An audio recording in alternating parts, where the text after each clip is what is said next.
Okay, hi everyone. This is Ronald from iCompareloan. So today we will actually touch on how to use the buyer report to facilitate in our presentation to buyers.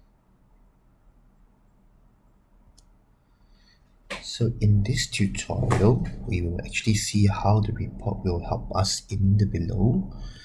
So in the buyer report, we will see how the weighted average on income is being generated out. Definitely TDSR and MSR calculation. Then the bank packages will actually come out to help to facilitate in the presentation. So later I'll be using this example of a purchase price of 520,000. So here are the datas of the let's do a couple that's going to purchase HDB. We'll try on HDB later. So this is the husband's information, age 32, income 5,000, current CPF OAs has about 105,000. The wife is 28. She's drawing an income of 3,005 with a CPF OA of 50,000. So you can copy the details to help you refer better later.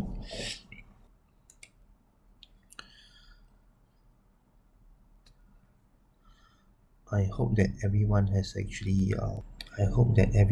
already downloaded the shortcut in their laptop or their desktop in office, or maybe even in their mobile phone and iPad. You can refer to the other video that I have done to show everyone how do we actually get about in getting this icon being inside our shortcut here.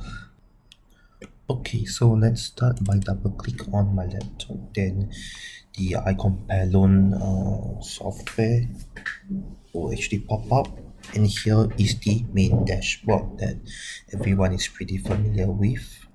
So to generate the bar report, so we can just click on the module on reports. So this is usually where you see all the past entries that you have done before. Okay, so to generate a new report, so where do we go about? We should click on this word add at the top right corner, and then these are all the modules that we can do. So today we'll be touching on bar report first. So just click on bar report.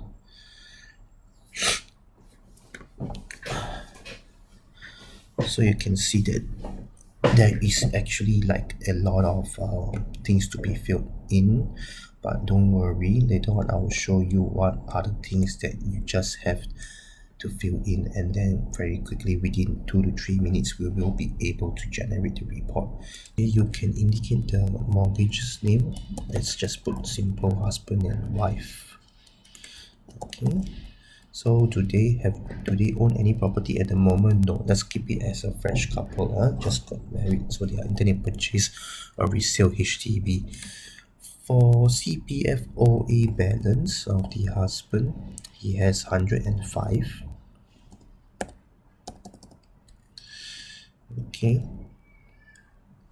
so right here on the residency status, right, you can see that there is a choice of Singaporean, Singapore PR, or a foreigner to choose from. So we'll just do for simplicity's sake, let's just stick on Singaporean. Okay, we'll show the PR, and then wife is a Singaporean, CPF OA, she has about 50,000. Okay, so 105 and 50,000, residency Singaporean. So under this segment that we can see that there's actually one Singaporean PR involved in this purchase. So what is that to take note is that additional buyer stamp duty will kick in, but because they are a married couple and what's more is a HDB, so definitely it's a married couple who's going to purchase this HDB. So the additional buyer stamp duty will be removed because it's their matrimonial home. Okay, so let's move on further. Under the mortgage section, down payment, loan amount, and loan tenure are all automatically being accounted for, so there is not a need for us to change anything at this section. Okay, by default, automatically 75% loan of 520 is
okay. So after we are done with the above on the information on the mortgages, let's go down to the mortgage details, which is under this section. So after we are done with the above on the information on the mortgages, let's go down to the mortgage details, which is under this section.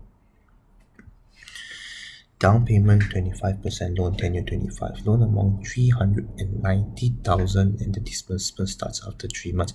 These are all automated, so there is not a need for us to edit or key in anything from here. So under borrowers, there are two mortgages, so let's click on two. Okay, so borrower one is also a mortgager. Yes, his age is 22, Singapore PR, monthly fixed income 5k. So let's say if they have a 13-month bonus, so do remember to key in 5k as well. Okay, so but if let's say they are a variable income basis, which is like something like a sales with a basic pay, and then you can key in the commissions and allowances on the monthly variable income.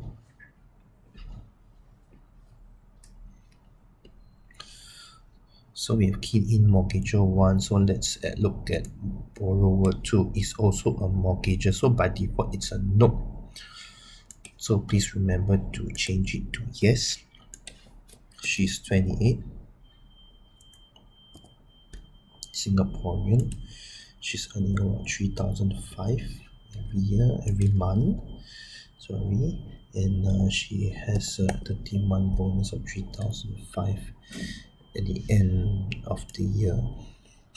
So that's all. So let's go further down on the TDSI MSR section. So under this income details, everything that you have keyed in previously on top, they are actually being reflected below here. You can see that there are monthly rentals, pledging an asset, show asset, pledge asset, show asset. Okay, all these things do not have to be filled in now unless they have a monthly rental, but because they do not have any property. But now and for pledging and showing of assets and cash, right, we now only use this pledge asset cash or show assets cash. So pledging of asset will be what we know as pledging for 48 months fixed deposit with the bank, or we show cash to the bank. This is usually what we call this as unpledged, which is during loan application we show the bank statement, and then also during upon a loan disbursement we have to show the bank statement to the bank if let's say we are showing funds. Okay, so so for now we just use either this or this if there's need to, but currently because we do not know whether this couple has do they pass their TDSR. So there's not a need for us to indicate any amount, so we can just move on.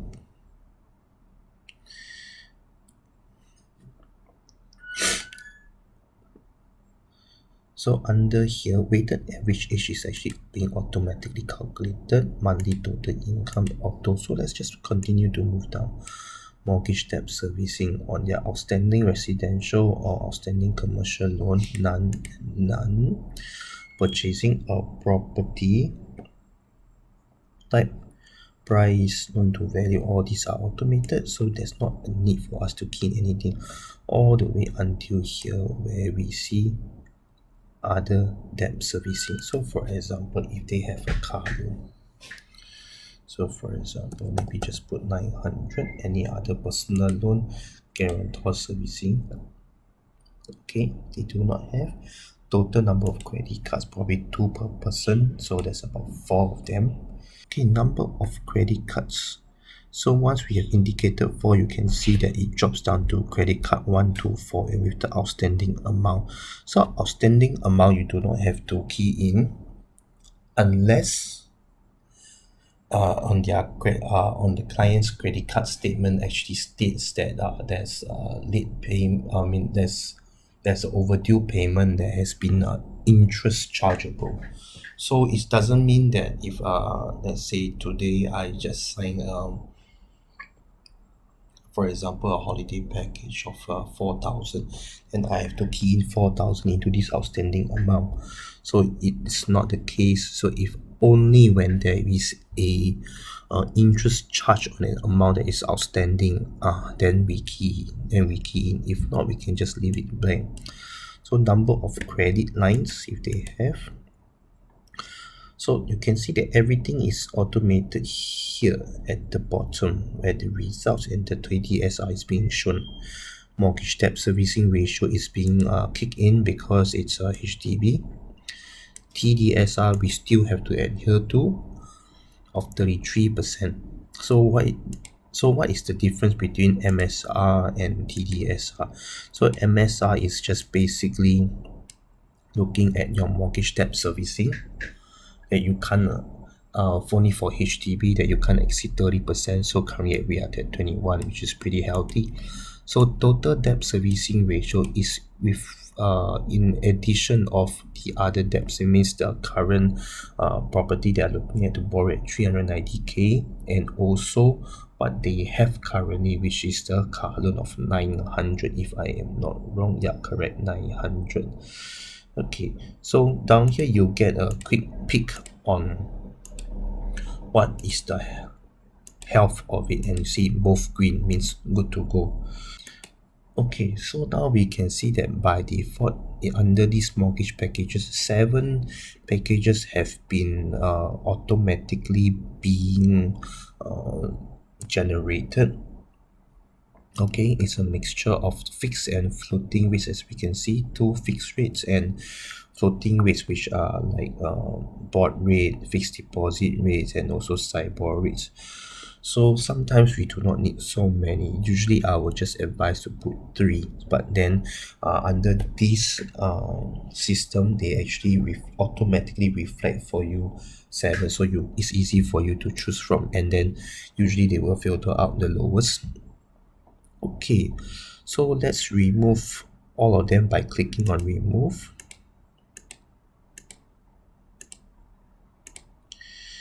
Okay, so now there's no packages. Let's click on add. So this is all the bank packages. There is a lot, so we need to categorize them. So usually for example nowadays, right, of the interest rates volatility, most of us will actually go for the fixed rates. So we can see that once we click on fixed rate, these are actually in numerical order, means the lowest one will be in front on the top. If you take a look at the extreme left corner, you see the dates. So these are the dates that actually the packages are being updated. Okay, sometimes you see that there are multiple entries, so there are some difference if you click in further, like the thereafter 2 or 3 years fixed packages are different, or they are like 2 year or 3 year fixed minimum loan size. Sometimes they are different. Okay, so let's choose the first three lowest, which is HSBC, OCBC, and DBS 1.83. So DBS 1.83 is actually relatively competitive with UOB as well. Maybank 1.84, so they are not in. Okay, so if let's say client who actually prefer a longer tenure of fixed, which is the 3 years locked fixed rates, so they can consider UOB. So I will choose this UOB so to show an example later. Okay, so let's go further down.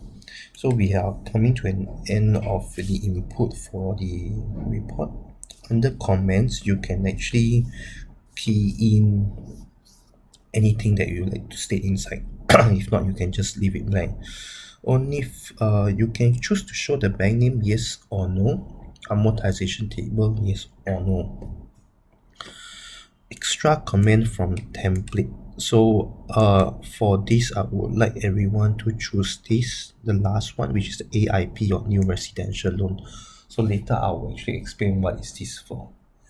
Loan package detail, yes. Amortization show first 5 years. Okay, actually by default everything here, right, can just leave it. So we just change, we just click on this too. So once we are done, the report has been generated out. So the buy report is actually prepared for Mr. Tan. He's purchasing a completed resale HDB. Okay, purchase price is at 520,000. Down payment 25%. Loan amount 75% is 390,000. Loan tenure 25 years. Okay, let's go further down. Because we did not key in any information on the I value, so this is invalid, so there's no data to be shown. Let's look at the TDSR and MSR analysis. So under the summary, we will show the TDSR first. So TDSR is at 33%. Green means good to go. Cap is at 60%. Now we're at 33. Purchasing at 520,000. Loan size 390,000. Green means good to go. So let's take a look at what's the other toolbar, meaning to say that if today we will stretch Mr. Tan's income and check on how much can he actually loan. That means TDSR currently at 33, cap at 60, so there is a space of 27%. So we cap him all the way to maximum of 60%, there is a space of 27%. So which means that he can actually borrow more, which is until 858,000. So this is 75% loan of 858,000. So if let's say we reflect up to 100%, which is the purchase price, he can actually look at a property price of 1.14 million. So if let's say Mr. Tan choose to actually look at private property instead, this is his bargaining power. Okay, if you look at these comments here, let's take a look at the first one. So he can increase the loan to 858. This is what I have mentioned earlier. Or he can actually reduce the loan tenure to 9 years. So sometimes we have some clients that you tell them that they actually want to borrow all the way up to 25 years, which is sometimes they feel that it's too long for them. They want to shorten the years. So the minimum number of years they can go based on their income is actually 9 years. So they can choose anything between 9 to 25 years if they do not want to borrow for so long. Reduce their total income or increase their other debt servicing means that there is still space for them.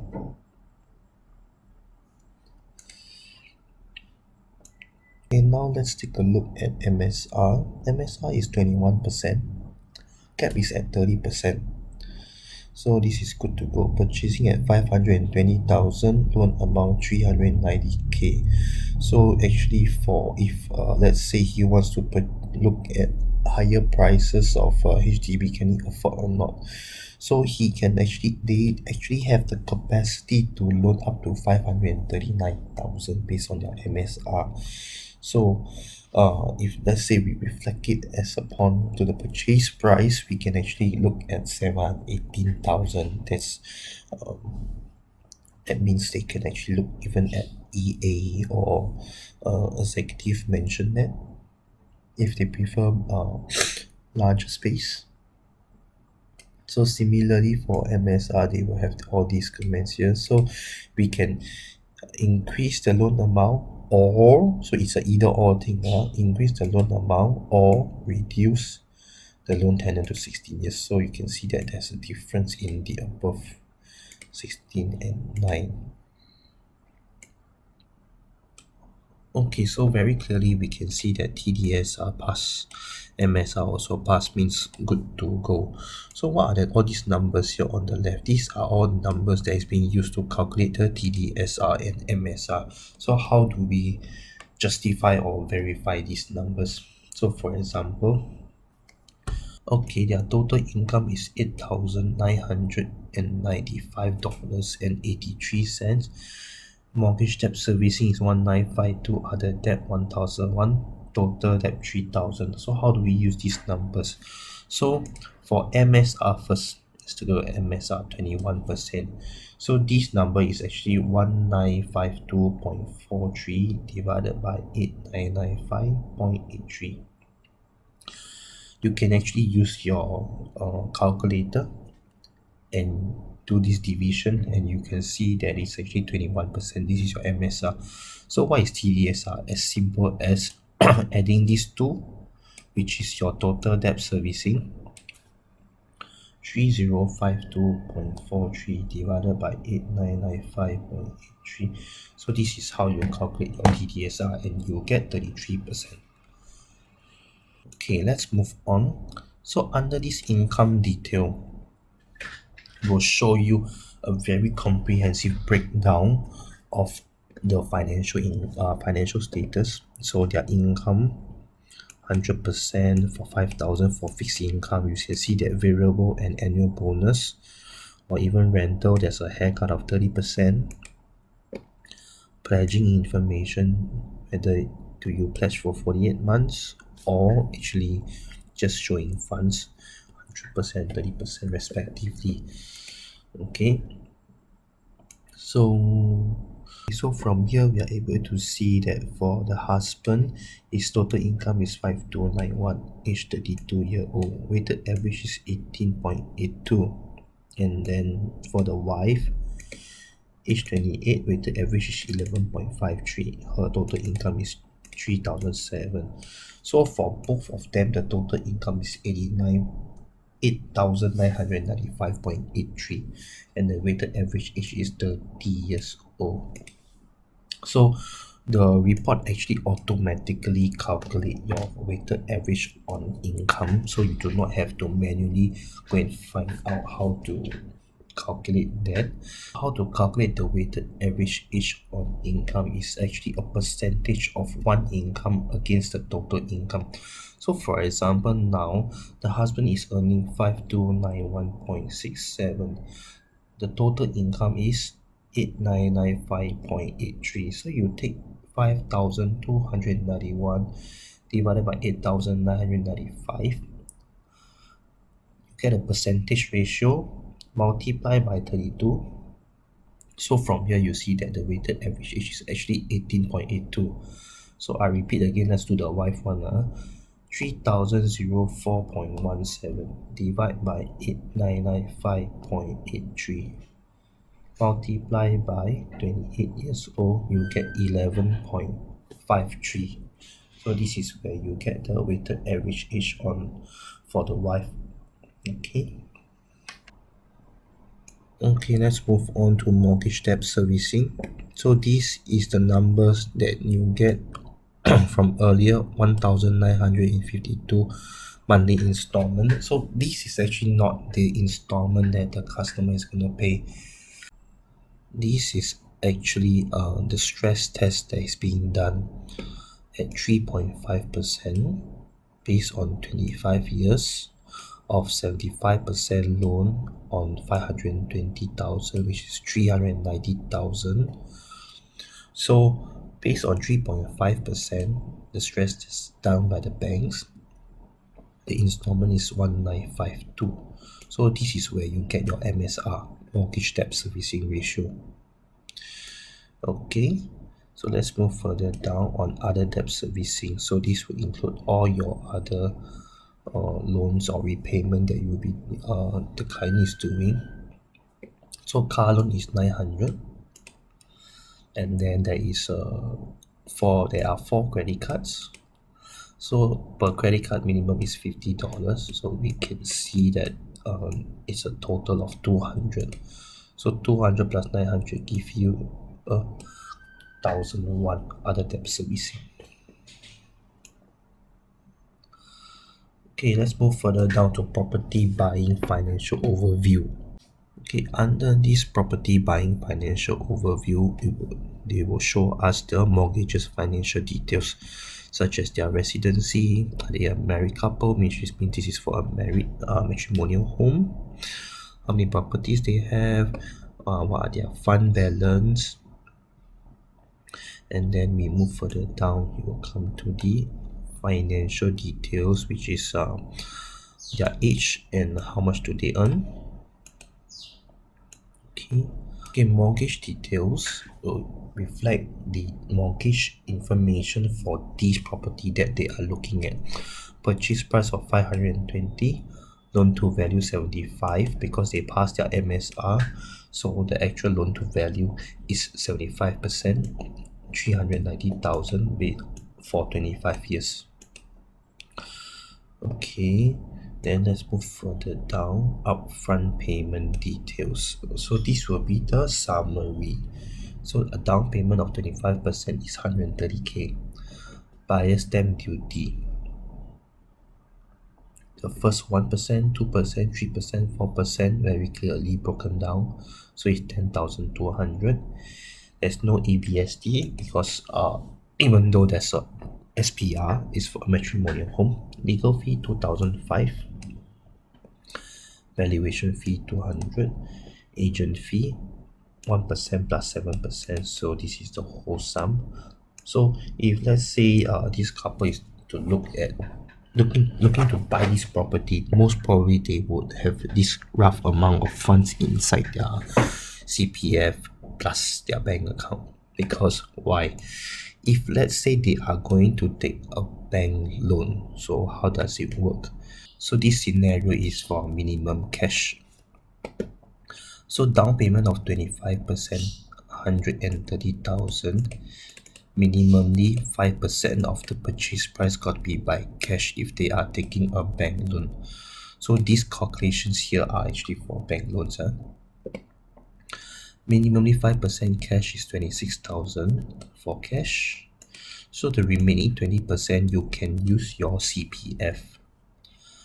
Buyer stamp duty 10,200.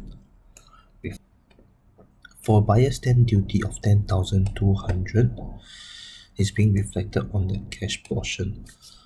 We understand that for HDB purchase and also BUC private, we can actually use our CPF to pay for the stamp duty if let's say we have sufficient CPF after the down payment. Only for private property resale, we have to pay cash first of 10,200. Due to timing issues, CPF is unable to release the funds in time for the completion of the whole process. So usually For resale private, customers must make sure that they have sufficient fund of cash to pay for their stamp duty. And if let's say further later they have sufficient CPF OA to actually pay for the stamp duty, the law firm will actually help us on the reimbursement of this cash amount. So pay cash first, later reimbursed by CPF. Okay, next ABSD, additional buyer stamp duty. So there's none. Legal fees 2005. For legal fee, no worries. You can use your CPF if you don't have sufficient from there. Valuation fee strictly cash only. Agent fee also strictly cash only. So from here we can see that we need at least 106,500 from our CPF OA and cash of 41,000. So from here, let's take a look at the breakdown. The green one shows how much we need from CPF. How much CPF do we have now? Usable CPF OA. Total balance of 155. So there is a excess of 48,500. This is a HDB purchase.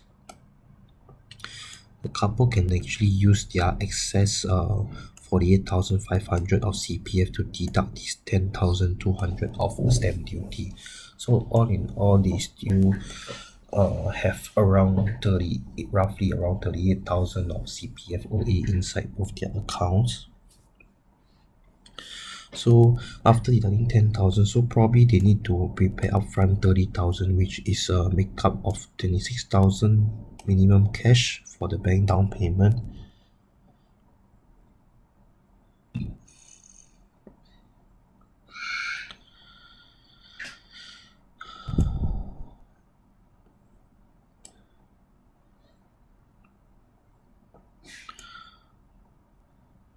So also the valuation fee plus property agent fee. So from here, let's take a look at the breakdown. The green one shows how much we need from CPF. How much CPF do we have now? Usable CPF OA. Total balance of 155. So there is a excess of 48,500. Cash portion, we need about 41,964 because initially we did not gain any cash available, so there's a deficit of 41,000. So that means from all in all, we have a shortfall of 41,000. This is a HDB purchase. The couple can actually use their excess 48,500 of CPF to deduct this 10,200 of stamp duty. So all in all, they still have roughly around 38,000 of CPF OA inside both their accounts. So after deducting 10,000, so probably they need to prepare upfront 30,000, which is a makeup of 26,000 minimum cash for the bank down payment. Also the valuation fee plus property agent fee. So after we have taken a look at the scenario where the breakdown of their funds in from CPF required and cash required, let's take a look at the amortization table. Amortization table in layman term is the monthly installment. So payment scenario for amortization table, we can see that these are the three bank packages that we have chosen: HSBC, OCBC, and UOB. So for HSBC package 1, monthly installment is 1615. If I don't remember wrongly, this should be the 1.8% one. And then OCBC 1.83, I think. So the installment is actually broken down into principal and interest monthly. 377 is the balance at year end. Okay. So from here, we know that the monthly installment is 1615, and then per year, how much have they paid in terms of principal and interest? What's the CPF here? So this CPF amount states the amount of CPF that they can actually use for their housing installment. So as we can see that there's 0000 at the end for cash outlay. That means their housing installment can actually be fully financed by their CPF OA. So this couple do not have to worry that they have to fork out cash. So how do we derive this CPF amount? It's actually because earlier on in under the input section, we have already keyed in their monthly income.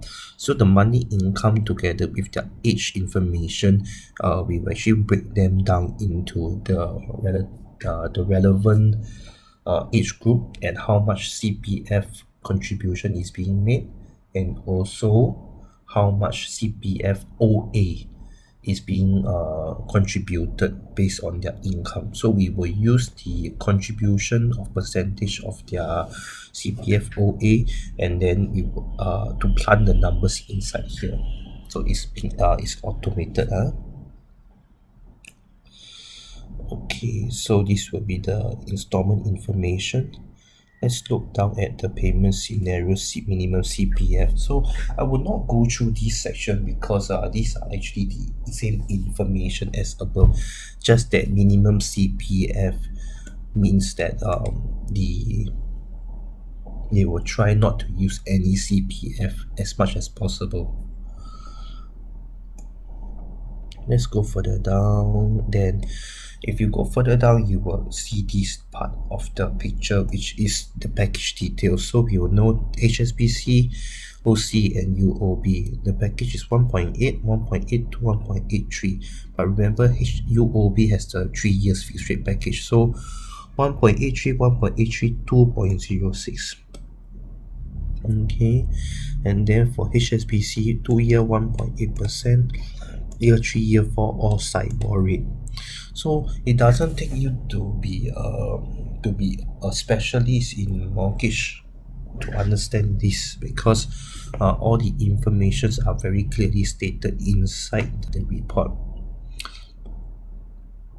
So let's move further down. Applicable housing for completed lock-in period is what usually clients will ask, how many years. So inside this eligibility zone, we will actually let you know what is the maximum age, minimum income, and minimum loan size. Whether is there any special clauses in the package is also being reflected inside the report, like this UOB package, there is a one-time waiver of the loan conversion processing fee after 24 months from the date of the first loan disbursement. So that means, in simple terms, there is one-time free conversion during the lock-in period after 24 months. If let's say the client want to do partial repayment, they can only do once per year and up to 10% of the original loan amount. Okay. Loan to value is standard at 75%. Okay. Loan features, like for example HSBC, they have this one-time free conversion after login. That's good. Complimentary HSBC Home Assist. I think this should be their what you call it. They have this locksmith. I think, if I don't remember wrongly, it should be their free complimentary. If let's say the client lost their keys or forget their keys, they can actually get this complimentary service for free. So OCBC also will have this one-time free home loan conversion after the lock-in period. Okay, please take note that for subsidies is only for refinancing. Okay, new loan purchase, there is no legal subsidies. But definitely for HSBC, what's so good currently is that they actually have Isetan shopping vouchers. So all these are actually being stated inside the report. All the penalty fees are very clearly stated inside as well. Okay, so remember just now I asked you guys to actually choose this AIP or new residential loan under the template section. These are actually all the information that we need from the client to get an IPA.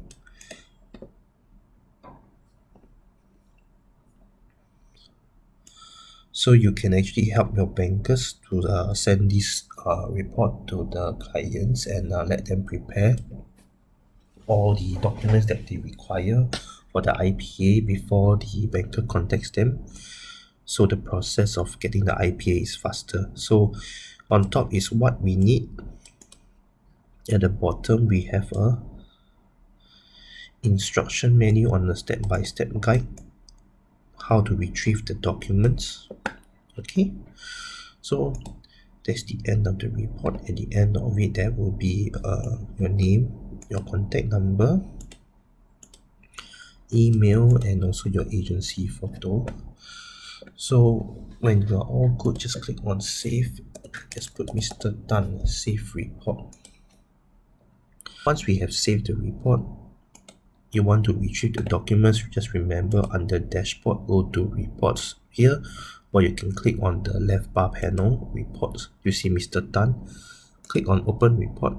This is how you retrieve the report that you have done for Mr. Tan. So you can do this, save the report inside the system cloud base. Okay, so it's the same thing that we have seen just now. Okay, so after you have saved, if you click on the arrow up, you can download, you can copy the link. So copy link is simple, just copy the link, you can send to your client via WhatsApp. Okay, so they will open in their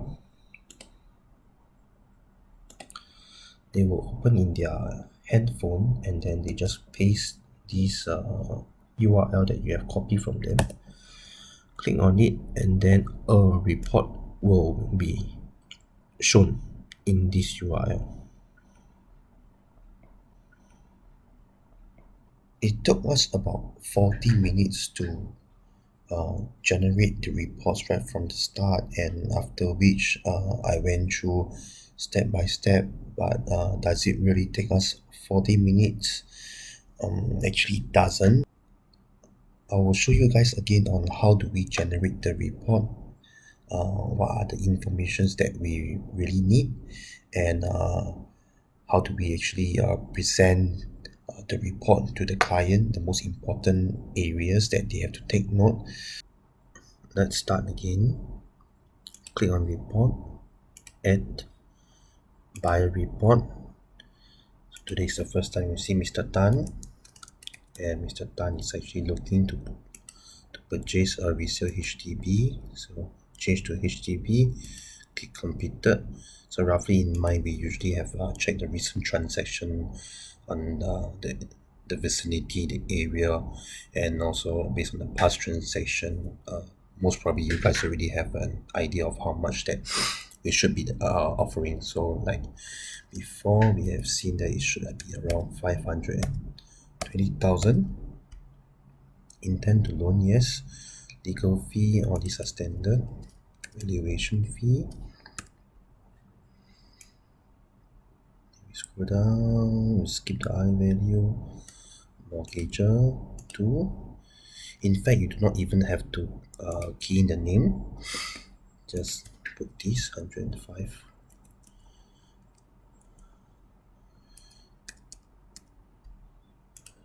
PR Singaporean, this one 80,000. So as a cash available, usually on the first appointment we don't get all this information, whether are they married couple, yes or no. Down payment, this one is automated. Let's go to borrowers. Two of them are the borrowers. Okay, one is 32, Singapore PR, monthly income 5k, annual bonus 13 month.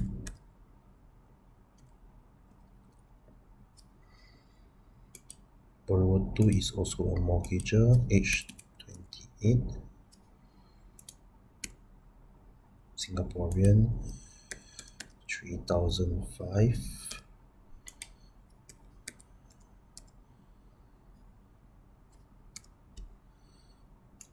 Okay, and then whether are there any other information for their income details? None, then just leave it. Any outstanding loans? Mainly loans we can just scroll all the way down. It's usually car loan mostly, just 800.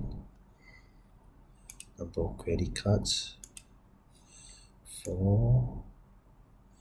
So you get the MSR, TDSR respectively. For the bank packages, if you are unsure, just leave it as it is. You can ask the client if they prefer fixed rates or floating rates. So if they prefer fixed rates, like what I've mentioned before, just remove everything. Click on add. You see that all these are highlighted. Click on package type, everything is removed. Click on fixed rate. Choose the first two or the first three packages of different banks. That's all done. Usually I keep it around 2 or 3 packages, that's all. Okay, and then go to here, preview, done. So you can see that I did a report definitely less than 2 to 3 minutes. The report is being generated, so what you just got to go through is verify. For Mr. Tan, he's purchasing a HDB resale purchase price 520. So based on their age group and their weighted average on income, loan tenure is 25 years, which is the maximum for HDB. For bank loan amount 390,000. Okay, then just scroll down. Just take a look at these. TDSR and MSR analysis. TDSR pass, good 32%, maximum 60%, so they are safe. Optimized loan amount is 878, so they can actually look at 1.1 million because they have the capacity to loan at 878. So TDSR is mainly for private property, but because they are purchasing a HDB, so you scroll further down. MSR, adhere to MSR, which is maximum of 30%, so they are 21, good. 520, no issue. 390, okay, good. For HDB, they can get a loan of up to 539, so bigger apartments or better areas is not an issue for them, so that's good. So this information might be too much for them to understand, so it's not really important. We can just scroll all the way down to here. The upfront payment details, which is what they really would need to know. How much of down payment do they need? Stamp duty, legal fee, valuation fee, and agent fee. So just looking at this, you know they need a total of around close to 150,000 CPF plus cash. Let's do a breakdown of the 130k. Minimum 5% of the purchase price got to be by cash. So let's do a breakdown of the 130k. Minimum 5% of the purchase price got to be by cash, so 26k. Remaining 20% we can use CPF, 104k. Stamp duty 10 to 100. Legal fee 2005. So with the valuation fee and the agent fee, we see that we need about 106 from CPF, 41 from cash. We have about 185. We need 106, so we have a excess of 78. We need 41. We didn't input anything, so we left shortfall of 41,000. So from here we can see that we lack of fund of around 42k. But because we can use our excess of our CPF OA to pay for the stamp duty, so 42k minus 10k, so they probably have to fork out another 32k of cash. 26,000 is already the bare minimum for them to prepare for cash for their down payment. Okay, so they know clearly what's the amount of down payment they need. Let's have a sneak peek of what's the monthly installment. 1615. The arrangement for their installment can be arranged based on the CPF contribution and how much they want to use to deduct for both of them. So we can see that they do not have to fork out any cash. So okay, not bad. And then I'll go on further down just to let them have a clearer understanding of what is the bank packages, how does it look like. So for HSBC is 2 years fixed, DBS 1, 2, 3, 4, 5 year fixed, OCBC 1, 2, 2 year fixed. Shortcut we can see on the login 2 years, 5 years, 2 years. Are there any benefits or what kind of loan features they have? One-time conversion, complimentary home assist, conversion free, no fire insurance. So all these are inside. You can just regurgitate out from the report itself. After all, this is the information we need for IPA. And then that's the end of the report. It's a good practice to save the report, because usually after you have sent them the report or you have gone through once with them, they will have some corrections to be made in their informations. So you can either click on edit on this page after you have gone through with them. If not, if let's say you meet them another day, so you'll go back to reports, you see Mr. Tan by report, you open the report,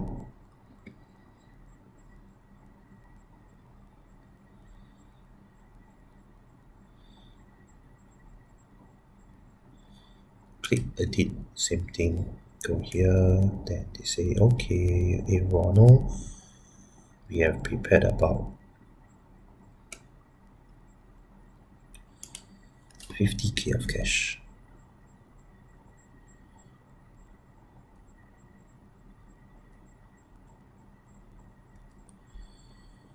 Okay, that's good. And then that's all. Click on preview.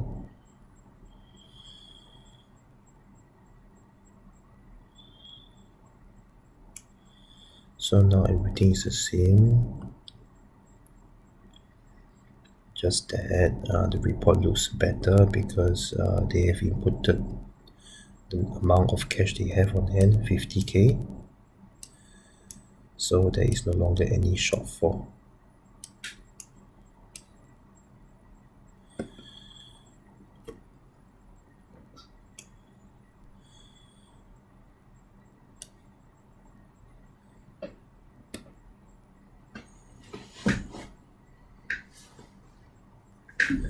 Okay, that's all for